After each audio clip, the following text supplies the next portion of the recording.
It's the name of a famous method. In this method, you set goals for yourself on a daily or weekly.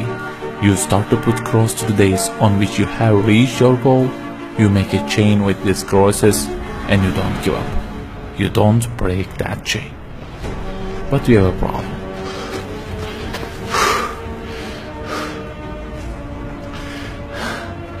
Personal development specialists say that we should have goals. You know, they say like, don't sleep more than 6 hours, learn a language, finish a book every week, don't stop, always run, don't give up on your dream, don't break the chain. Okay, I don't object to them. I also have a table and put crosses on it every day and go after many goals, no problem. But you know what?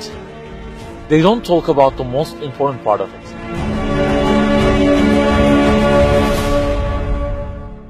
Let me give you a simple mathematical example. Try to imagine that you are adding numbers, and imagine that the numbers you have added up to this year is, for example, 35 in total, and you start from this year. For example, you will add 4 in this year, and then add 8 in next year, and it goes on. And there is an unknown time which counts down, and when it ends, you can't add any other number. Okay, you start the addition. Plus 4, plus 8, plus 7, plus 3. You add ambitiously, you keep adding and adding. Plus 6, plus 5, and okay, they say time is over. Then you realize that you have added the numbers into a giant parenthesis, and there is a zero multiplication at the end of it. It wipes out all the numbers you have added all those years, and the result becomes 0. Of course, you are disappointed. All your efforts have been wiped out by the 0. A regret arises inside of you. You say, I wish I had seen the whole picture at the beginning and realized that 0 and changed it with 1 before I started the addition. I think you got the point. Okay, guys, you may have goals for this year and afterwards. Learning a language, finishing a book every week, increasing your monthly income to $15,000, not sleeping more than 6 hours, etc. But for what? For what do we set goals exactly? Why don't we break the chain? If it is just for a more comfortable or a more respectable life, remember that all this will already be 0 with death. The death will wipe out all of them. The person who knows English will be equal with the one who doesn't know. The one who earns more will be equal with the one who earns less. The one who can reach his goals will be equal with the one who can't. So, if at the end of it, the death will 0 everything, so what is the meaning of adding more numbers with an ambition? It just increases the degree of the disappointment that you will feel. So the logical thing is seeing the whole picture at the beginning. In this life journey, which will end in an unknown time, my first job must be to prevent death from being 0. Well, can I really prevent death from being 0? I mean, since everything will leave my hands and will be lost, is there any other way that would transform them into something eternal? I mean, isn't there any kind of stamp for eternity that would impress all of the things that I possess and say, look, there is a seal on them and you can't wipe them out, okay? They will remain forever. The only one to say such a thing is the owner of the everything. And he says, كُلُّ شَيْءٍ هَالِكٌ. Everything, the languages you learn, the money you earn, the books you read, everything will be perished, إِلَّا وَجْهًا, except their way towards Him.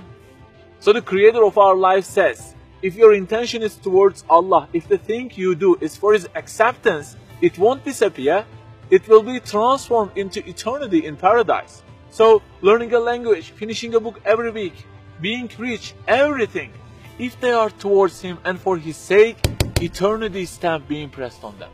For example, in this year, I will study English for 10 minutes daily. For what?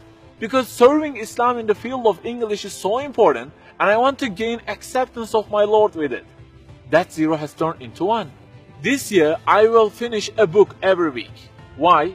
Because this is the way of being a more sophisticated person and serving Islam better, and Allah who is eternal will be pleased with it. Good news, that 0 has turned into 1 because now His acceptance is your intention. I aim increasing the income of my company to $150,000. For what? Because I will spend that money on spreading the message of the Quran to the whole world and the publications that would please Him. you have exterminated the zero because now your goal is towards him.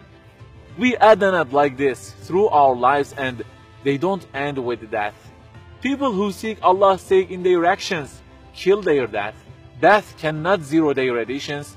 If the thing we do is for his acceptance, it is not mortal. You may say, I don't really love him that much, and maybe I don't really believe in him that much either.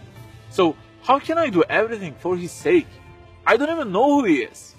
My brother or sister, that's the problem. You don't even know who he is. And actually, it is our first job in this life, recognizing him. That's the first step. The more you recognize him, the more you love him. And the more you love him, the more you seek his sake in your actions.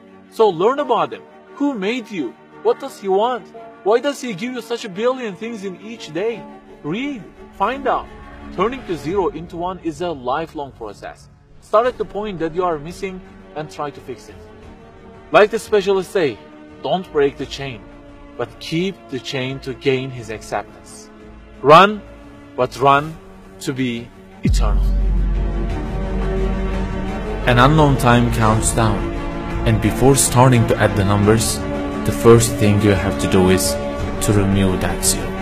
Otherwise, everything you added will be wiped out.